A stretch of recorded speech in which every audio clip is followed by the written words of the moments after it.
Good morning students.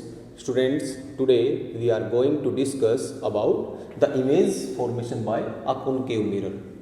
हमने last video lecture में ये डिस्कस किया था कि जो इमेज बनती है कोई भी मिरर, जो स्फेरिकल मिरर होते हैं कॉनकेव या कॉन्वेक्स, वो जो इमेज बनाते हैं, हमने कोर्स ऑफ रे को अच्छे से रीड किया था। थोड़ा सा उसको रिपीट करते हैं। हमने डिस्कस किया है कि जब भी, क्योंकि जो ऑब्जेक्ट होता है वो हमेशा मिरर के सामने लेफ्ट हैंड साइड पे रखा होगा, ये हम हमेशा मान के चलेंगे। जो रेज आएंगी वो मिरर के ऊपर लेफ्ट हैंड साइड से इंसिडेंट होंगी। ऑब्जेक्ट हमेशा ही लेफ्ट हैंड साइड पे रखा होगा। उसके बाद ऑब्जेक्ट से जब रेज निकलती हैं वो रेज ऑल डायरेक्शंस में निकलती हैं। कुछ रेज जो मिरर के ऊपर इंसिडेंट होंगी, कुछ रेज प्रिंसिपल एक्सिस के पैरेलल आएंगी। हो सकता है कुछ रेज सीधी फोकस से गुजर जाए, बाद में रिफ्लेक्शन हो सकता है कुछ रेज डायरेक्ट पोल के ऊपर इंसिडेंट हो जाएं, और ऐसा भी हो सकता है कि रिफ्लेक्शन से पहले कुछ रेज सेंटर ऑफ कर्वेचर से पास करें। तो जितनी भी रेज प्रिंसिपल एक्सिस के पैरेलल आएंगी वो रिफ्लेक्शन के बाद फोकस के अंदर से जाएंगी। जितनी भी रेज पहले फोकस के अंदर से क्रॉस करेंगी वो रिफ्लेक्शन के बाद प्रिंसिपल एक्सिस के पैरेलल चली जाएंगी। जितनी भी रेज पोल के ऊपर इंसिडेंट होंगी वो जिस एंगल पे इंसिडेंट होंगी उसी एंगल से रिफ्लेक्ट हो जाएंगी, और जितनी भी रेज सेंटर ऑफ कर्वेचर से पास होंगी वो रिफ्लेक्शन के बाद अपने पाथ को रिट्रेस करेंगी। वो नॉर्मल इंसिडेंस का केस बनता है, और उस केस में हमारी जो रेज हैं वो वापस उसी पाथ से लौट जाएंगी। तो स्टूडेंट्स, अब बात आती है इमेज कब बनेगी। रिफ्लेक्शन के बाद हमने 4 केस देखे हैं। कुछ रेज प्रिंसिपल एक्सिस के पैरेलल आएंगी, कुछ रेज डायरेक्ट फोकस से क्रॉस करेंगी, कुछ पोल के ऊपर इंसिडेंट होंगी, और कुछ हो सकती है सेंटर ऑफ कर्वेचर से पास करें। तो हमने मेनली 4 रेज की बात की है, जो 4 रेज अलग अलग जगह से टकराती हैं, अलग अलग जगह के ऊपर इंसिडेंट होती हैं। तो आपको ये याद रखना है कि आफ्टर रिफ्लेक्शन इन 4 में से 4 की 4 या कम से कम कोई 2, 4 में से कम कोई 2 रेज जहां एक दूसरे को इंटरसेक्ट करेंगी, वहां से हम प्रिंसिपल एक्सिस के ऊपर एक परपेंडिकुलर ड्रॉ करेंगे।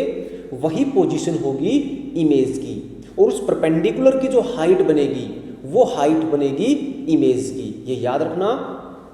इमेज कब बनती है, कॉनकेव मिरर हो, कॉन्वेक्स मिरर हो, इमेज कब बनाएगा? जब रिफ्लेक्शन के बाद कम से कम 2 रेज एक दूसरे को इंटरसेक्ट करें। तो रिफ्लेक्शन के बाद 2 रेज जहां एक दूसरे को काटेंगी, मैं बात कर रहा हूं रिफ्लेक्शन के बाद, उस पॉइंट से हम प्रिंसिपल एक्सिस के ऊपर एक परपेंडिकुलर ड्रॉ करेंगे। वही इमेज की पोजीशन होगी। उसके बाद उस परपेंडिकुलर की जो हाइट होगी वो हमें इमेज के साइज के बारे में बताएगी। एक बात आपको जो याद रखनी है स्टूडेंट्स, इमेज 2 तरह की होती है, real and virtual. Lower classes में हम पढ़ के आए हैं। रियल इमेज कब बनेगी? जब रिफ्लेक्शन के बाद रेज एक्चुअल में एक पॉइंट पर इंटरसेक्ट करेंगी। एक्चुअल में अगर वो रिफ्लेक्शन के बाद 2 रिफ्लेक्टेड रेज अगर एक दूसरे को काटती हैं तो वहां हमेशा रियल इमेज बनेगी, और रियल इमेज हमेशा इन्वर्टेड होती है, उल्टी। ये याद रखना, रियल इमेज हमेशा ही उल्टी बनेगी।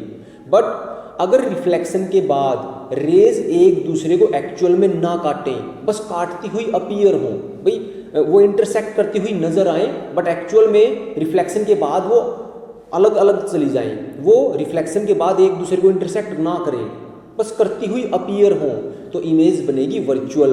और जो वर्चुअल इमेज होती है वो हमेशा इरेक्ट होती है, सीधी। जब हम प्लेन मिरर के सामने खड़े होते हैं तो प्लेन मिरर में हमें अपनी इमेज दिखाई देती है, सीधी इमेज दिखाई देती है, वो वर्चुअल होती है। प्लेन मिरर में जो इमेज बनती है वो वर्चुअल होती है, इरेक्ट होती है। तो ये याद रखना स्टूडेंट्स, रिफ्लेक्शन के बाद अगर रेज आपस में काटती हैं तो इमेज बनेगी रियल, और रियल इमेज हमेशा ही इन्वर्टेड होगी, उल्टी। और अगर रिफ्लेक्शन के बाद रेज एक्चुअल में इंटरसेक्ट ना करें, बस इंटरसेक्ट करती हुई अपीयर हो, तो इमेज बनेगी वर्चुअल, और वर्चुअल इमेज हमेशा ही इरेक्ट होगी, सीधी। इरेक्ट जो इमेज होती है वो हमेशा प्रिंसिपल एक्सिस के ऊपर बनती है, और जो इन्वर्टेड इमेज होती है वो हमेशा ही प्रिंसिपल एक्सिस के नीचे बनती है। ये सब हम डायग्राम से देखेंगे, बट ये पॉइंट्स आपको याद रखने हैं कि रियल इमेज हमेशा इन्वर्टेड होगी और वो प्रिंसिपल एक्सिस के नीचे बनेगी। वर्चुअल इमेज हमेशा इरेक्ट होगी और वो प्रिंसिपल एक्सिस के ऊपर बनेगी। तो स्टूडेंट्स अब हम स्टार्ट करते हैं image formation by concave mirror. आपकी बुक में पेज नंबर, आपकी बुक में एक टेबल दी हुई है, एक सेकेंड,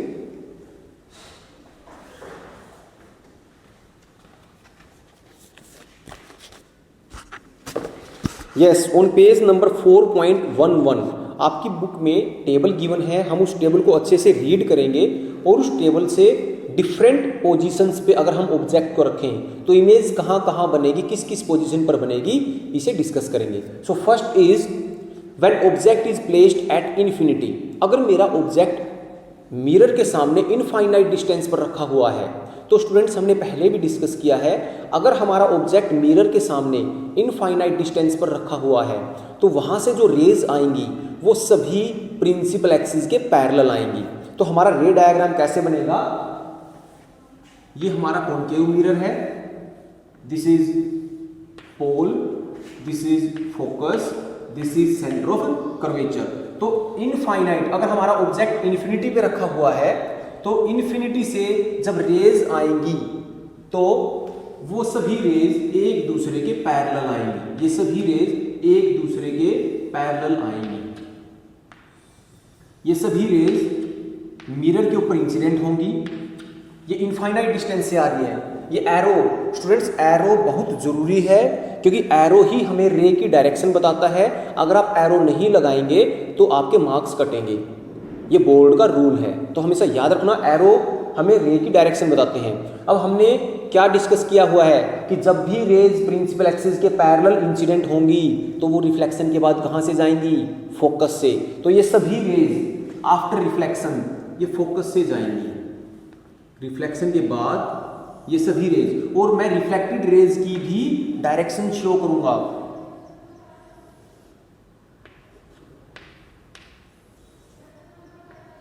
ये देखिए स्टूडेंट, तो जितने भी रेज, अगर हमारा ऑब्जेक्ट इन्फिनिटी पे रखा हुआ है तो इनफाइनाइट डिस्टेंस से जो रेज आएंगी वो हमेशा ही प्रिंसिपल एक्सिस के पैरेलल आएंगी, और जब वो प्रिंसिपल एक्सिस के पैरेलल आएंगी तो आफ्टर रिफ्लेक्शन ये सभी रेज फोकस में से पास करेंगी। अब आप देख रहे हो कि जितनी भी रिफ्लेक्टेड रेज थी ये एक्चुअल में फोकस के ऊपर मिल रही हैं, एक्चुअल में मिल रही हैं। तो यहाँ पर जो इमेज बनेगी वो बनेगी रियल, और रियल इमेज हमेशा कैसी होती है, इन्वर्टेड। तो नेचर कैसा होगा इमेज का, रियल एंड इन्वर्टेड। अब क्योंकि सारी की सारी रेज एक पॉइंट के ऊपर मिल गई है, फोकस के ऊपर यहां मिल रही है,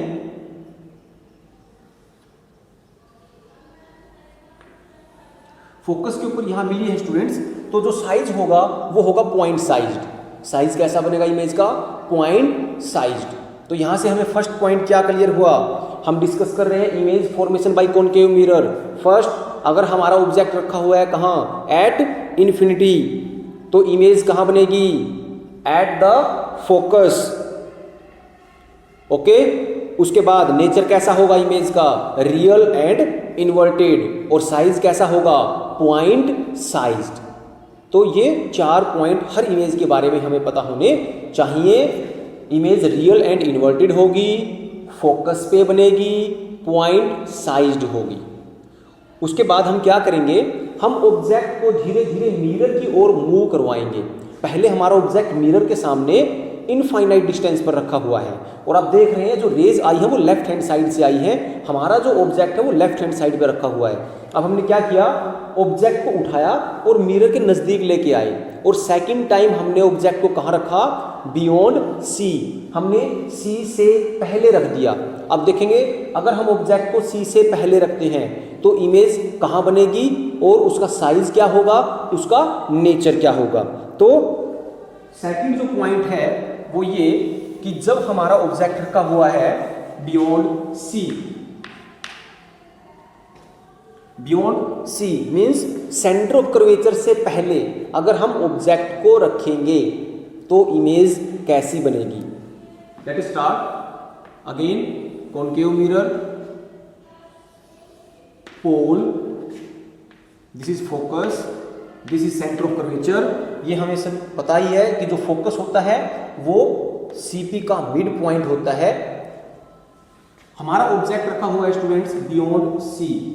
स्टूडेंट्स ऑब्जेक्ट को हम हमेशा ए बी से डिनोट करते हैं। ये जो है जितनी भी रेज ऑब्जेक्ट से निकलेंगी वो हम हमेशा पॉइंट ए से लेते हैं। याद रखना ये एरो इसकी हाइट को डिनोट करता है। A B is the height of the object. इस ऑब्जेक्ट की जो हाइट है वो ए बी है। ये ऑब्जेक्ट बियॉन्ड सी रखा हुआ है। ऑब्जेक्ट भी हमेशा प्रिंसिपल एक्सिस के ऊपर रखा होगा। ऑब्जेक्ट हमेशा ही प्रिंसिपल एक्सिस के ऊपर रखा होगा। तो ये प्रिंसिपल एक्सिस के ऊपर रखा हुआ है बियॉन्ड सी। अब जितनी भी रेज निकलेंगी वो ए से निकलेंगी। हमें पता है कि जितनी भी जो रेज होती हैं वो तो ऑल डायरेक्शंस में निकलती हैं। तो हम कम से कम 2 रे लेंगे, कम से कम 2। एक रे प्रिंसिपल एक्सिस के पैरेलल हमेशा लेंगे। तो जितनी भी रेज यहां से प्रिंसिपल एक्सिस के पैरेलल जाएंगी स्टूडेंट्स, जितनी भी रेज प्रिंसिपल एक्सिस के पैरेलल जाएंगी, क्योंकि ऑब्जेक्ट से जो रेज है वो ऑल डायरेक्शंस में निकलेंगी। कुछ रेज ऐसी होंगी जो प्रिंसिपल एक्सिस के पैरेलल जाएंगी। तो आफ्टर रिफ्लेक्शन हमें पता है वो कहां से क्रॉस करेंगी, वो फोकस से क्रॉस करेंगी। तो रिफ्लेक्शन के बाद वो रेज फोकस से क्रॉस करेंगी। सेकंड, आप यहां से कुछ रेज हो सकता है सीधा पोल के ऊपर जाकर टकराएं, हो सकता है कुछ रेज फोकस में से क्रॉस करें, ऐसा भी हो सकता है कि कुछ रेज सेंटर ऑफ कर्वेचर से पास करें। तो आप तीनों में से कोई भी एक रे ले सकते हो। हम पोल से लेते हैं स्टूडेंट्स, तो यहां से कुछ रेज ऐसी भी होंगी जो डायरेक्ट पोल पर जाकर इंसिडेंट होंगी। अब हमें पता है कि जो रेज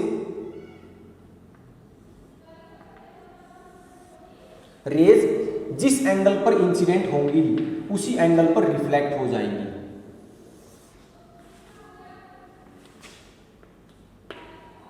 अब यहां पे देखिए दोनों की दोनों जो रिफ्लेक्टेड रेज है वो एक्चुअल में इस पॉइंट पर काट रही हैं, इस पॉइंट पर इंटरसेक्ट करती हैं एक दूसरे को।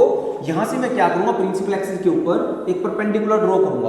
अब क्योंकि जो रेज है वो एक्चुअल में काटते हैं रिफ्लेक्शन के बाद, तो इमेज बनेगी रियल। और यहां पे मैं इमेज की हाइट दिखाऊंगा a डैश b डैश। और हमें पता है कि जो रियल इमेज होती है वो हमेशा ही इन्वर्टेड होती है, उल्टी होती है। ये एरो बताता है कि जो इमेज है वो उल्टी है, इन्वर्टेड है। और ये जो a डैश b डैश है ये इमेज की हाइट है। तो स्टूडेंट्स हमने क्या देखा, अगर हमारा ऑब्जेक्ट रखा हुआ है बियॉन्ड c, इमेज बनेगी between c and f। Image centre of curvature और फोकस के बीच में बनेगी। कैसी बनेगी, नेचर कैसा होगा उसका, रियल एंड इन्वर्टेड, क्योंकि दो रिफ्लेक्टेड रेज एक्चुअल में एक दूसरे को काटती हैं। तो इमेज बनेगी रियल एंड इन्वर्टेड। और साइज कैसा होगा, स्मॉल इन साइज। इसका जो साइज है वो ऑब्जेक्ट के साइज से छोटा होगा हमेशा ही। तो ये सेकंड पॉइंट हमें याद रखना है कि जब भी ऑब्जेक्ट बियॉन्ड सी रखा हो तो इमेज बनेगी between C and F, real and inverted, small in size. अब हम क्या करेंगे स्टूडेंट्स, ऑब्जेक्ट को और थोड़ा सा क्लोज लेके आएंगे और हम ऑब्जेक्ट को रखेंगे एट सी। जब हम ऑब्जेक्ट को सेंटर ऑफ कर्वेचर पे रखेंगे तो इमेज के ऊपर क्या इफेक्ट होगा, इमेज कहाँ बनेगी, किस नेचर की बनेगी, क्या उसका साइज होगा।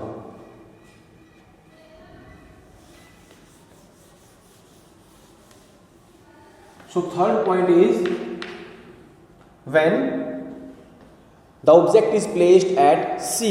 अगर हमारा ऑब्जेक्ट सेंटर ऑफ कर्वेचर पे रखा हो तो इमेज कैसी बनेगी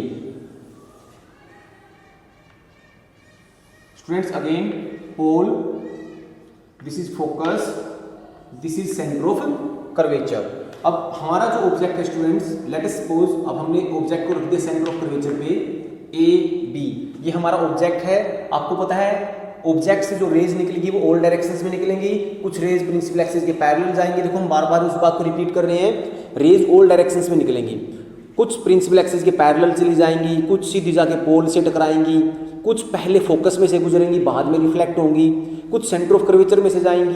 तो यहां से जितनी भी रेज प्रिंसिपल एक्सिस के पैरेलल जाएंगी हमें पता है स्टूडेंट्स वो कहां से जाएंगी, वो फोकस में से जाएंगी। जितनी भी रेज प्रिंसिपल एक्सिस के पैरेलल जाएंगी आफ्टर रिफ्लेक्शन वो फोकस में से क्रॉस करेंगी।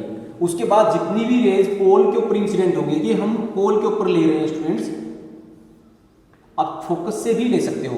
तो जितनी भी रेज पोल पे इंसिडेंट होंगी, जिस एंगल पर इंसिडेंट होंगी, वो उसी एंगल से रिफ्लेक्ट हो जाएंगी। ये दो रिफ्लेक्टेड रेज एक दूसरे को इस पॉइंट पर काटती हैं, ए डैश। यहां से जब मैं परपेंडिकुलर ड्रॉ करूंगा तो मुझे पता चलेगा कि अगर मेरा object A B C centre of curvature पर रखा हुआ है तो इमेज भी सेंटर ऑफ कर्वेचर पर ही बनेगी। नेचर कैसा होगा? Real and inverted. और साइज कैसा होगा? Same in size. तो स्टूडेंट्स, अगर हमारा ऑब्जेक्ट सेंटर ऑफ कर्वेचर पे रखा हुआ है तो उसकी जो इमेज बनेगी वो सेंटर ऑफ कर्वेचर पे ही बनेगी, रियल एंड इन्वर्टेड होगी, और जो उसका साइज होगा वो ऑब्जेक्ट के साइज के इक्वल होगा। इसे ध्यान से देखिए और फेयर कीजिए।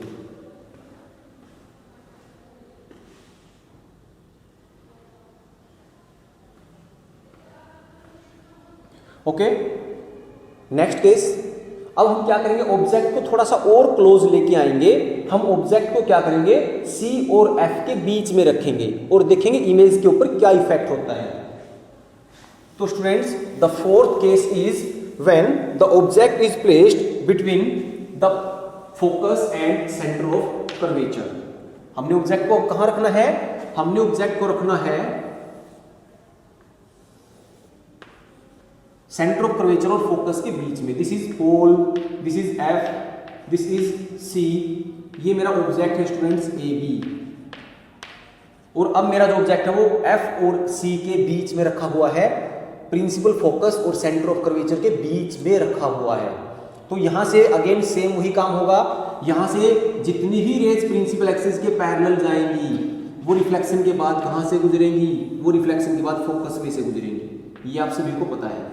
दूसरा, जितनी भी रेज कहां इंसिडेंट होंगी, जितनी भी रेज यहां पोल के ऊपर इंसिडेंट होंगी, जितनी भी रेज पोल के ऊपर इंसिडेंट होंगी स्टूडेंट्स, वो उसी एंगल से रिफ्लेक्ट हो जाएंगी। आपको साफ साफ दिखाई दे रहा है कि ये जो दो रिफ्लेक्टेड रेज हैं, ये दोनों रिफ्लेक्टेड रेज इस पॉइंट पर एक दूसरे को काटती हैं। इस पॉइंट से जब मैं प्रिंसिपल एक्सिस के ऊपर एक परपेंडिकुलर ड्रॉ करता हूं तो मेरे को मिलती है image A dash B dash. तो आपको क्या दिखाई दिया? ये जो इमेज है ये कहां बनी? बियॉन्ड सी, सी के बाद बनी। और इसकी हाइट ध्यान से देखिए स्टूडेंट्स, इसकी जो हाइट है वो ऑब्जेक्ट की हाइट से ज्यादा है। तो याद रखो, जब भी मेरा ऑब्जेक्ट सेंटर ऑफ कर्वेचर और फोकस के बीच में रखा हो, इमेज बनेगी beyond centre of curvature. Size कैसा होगा? लार्ज इन साइज होगी। नेचर कैसा होगा? Real and inverted. तो यहाँ पे जो दो रे हम ले रहे हैं वो सब के लिए सेम है। पहली रे लेंगे प्रिंसिपल एक्सिस के पैरेलल, जो रिफ्लेक्शन के बाद फोकस में से जाएगी। दूसरी जो रे होगी वो इंसिडेंट होगी पोल पे और वो उसी एंगल पर रिफ्लेक्ट हो जाएगी। रिफ्लेक्शन के बाद दोनों रेज जिस पॉइंट पर एक्चुअल में काटती हैं वहां से मैं प्रिंसिपल एक्सिस के ऊपर एक परपेंडिकुलर ड्रॉ करूंगा। ये परपेंडिकुलर मेरे को हाइट देगा इमेज की। तो अगर आपका ऑब्जेक्ट C और F के बीच में रखा है तो इमेज बनेगी beyond C, height large in size होगी और नेचर होगा रियल एंड इनवर्टेड। ओके, उसके बाद जो नेक्स्ट केस है, हम क्या करेंगे, ऑब्जेक्ट को थोड़ा और क्लोज ले आएंगे स्टूडेंट्स, और अब मैं ऑब्जेक्ट को यहां से उठा के F पे रख दूंगा, प्रिंसिपल फोकस पे।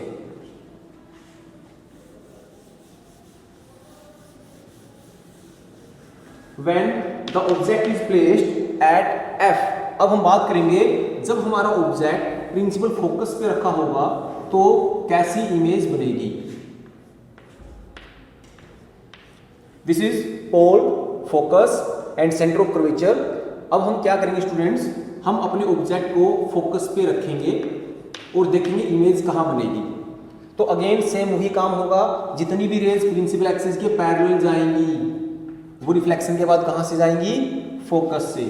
तो वो रिफ्लेक्शन के बाद जाएंगी वो रिफ्लेक्शन के बाद फोकस से जाएंगी।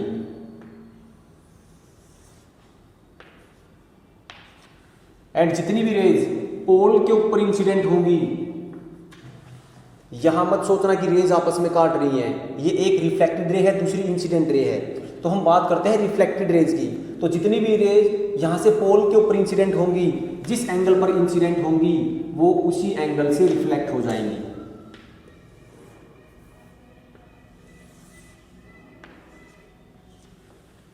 स्टूडेंट्स आप देख रहे हो कि इन दो रेज के बीच का गैप कम होता जा रहा है। तो ये रेज मिलते मिलते मिलते मिलते जाकर मिलेंगी इन्फिनिटी पे।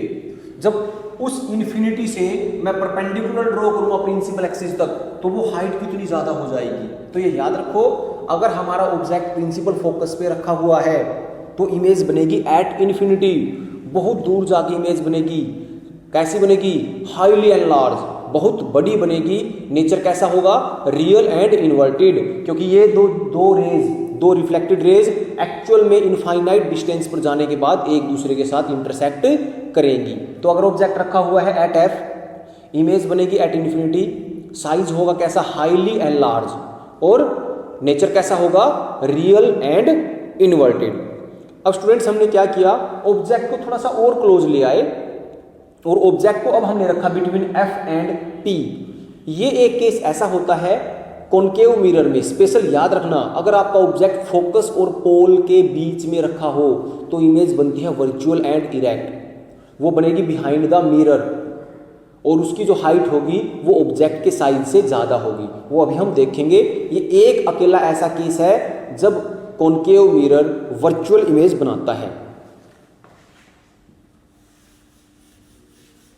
ये कई बार एग्जाम में ये डायग्राम पूछा गया है। स्टूडेंट्स ये जो डायग्राम्स हैं ये एग्जाम में आते हैं, हमेशा ही पूछे गए हैं, तो ये डायग्राम्स आपको बनाने आने चाहिए।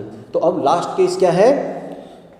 जब हमारा ऑब्जेक्ट रखा हो, whenever the object is placed between pole and the principal focus, जब हमने ऑब्जेक्ट को पोल और प्रिंसिपल फोकस के बीच में रखा हो तब इमेज कहाँ बनेगी? Again this is pole, this is focus and this is centre of curvature. हमारा जो ऑब्जेक्ट है स्टूडेंट्स अब वो रखा हुआ है पोल और फोकस के बीच में, between F and P. Same जो रेज निकलेंगी, हम दो रे लेंगे। पहली रे जो जाएगी प्रिंसिपल एक्सिस के पैरेलल, हमें पता है रिफ्लेक्शन के बाद वो जो रे है वो फोकस से चली जाएगी, वो फोकस से पास करेगी।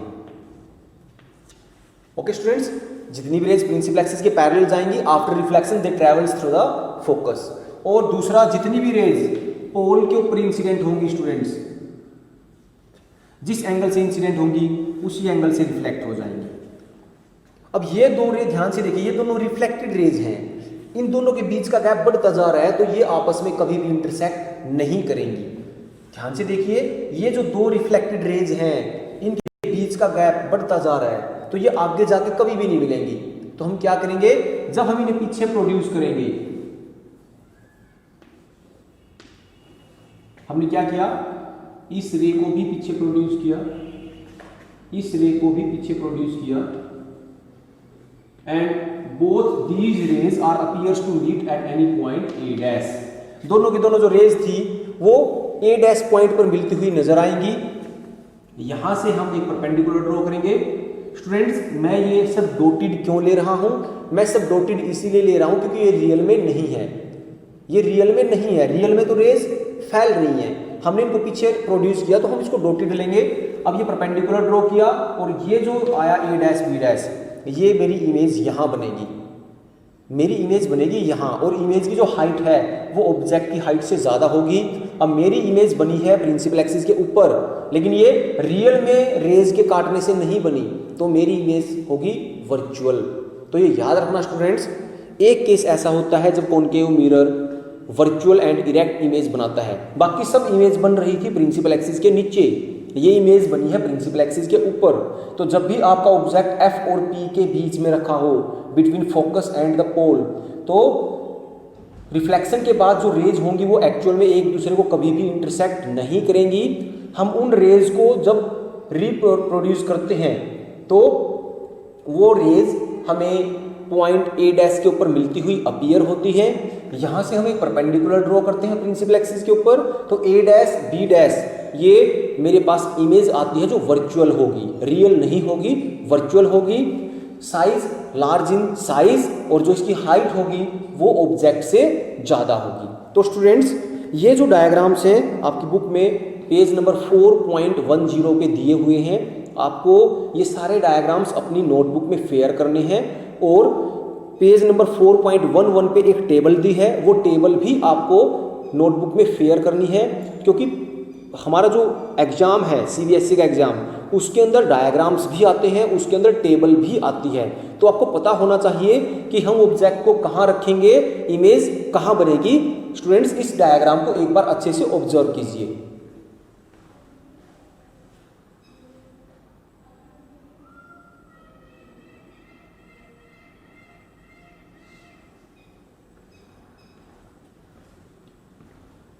ओके, तो अभी हमने डिस्कस किया है image formation by a concave mirror. तो स्टूडेंट्स कॉनकेव मिरर जो इमेज बनाता है वो रियल इमेज भी बनाता है, वर्चुअल इमेज भी बनाता है, ये दोनों तरह की इमेज बनाता है, हमने देख लिया। वो डिपेंड करता है ऑब्जेक्ट की पोजीशन के ऊपर कि हमारा जो ऑब्जेक्ट है वो कहाँ रखा हुआ है। हमारा ऑब्जेक्ट हमने क्या किया, ऑब्जेक्ट को 6 डिफरेंट पोजीशंस पे रखा।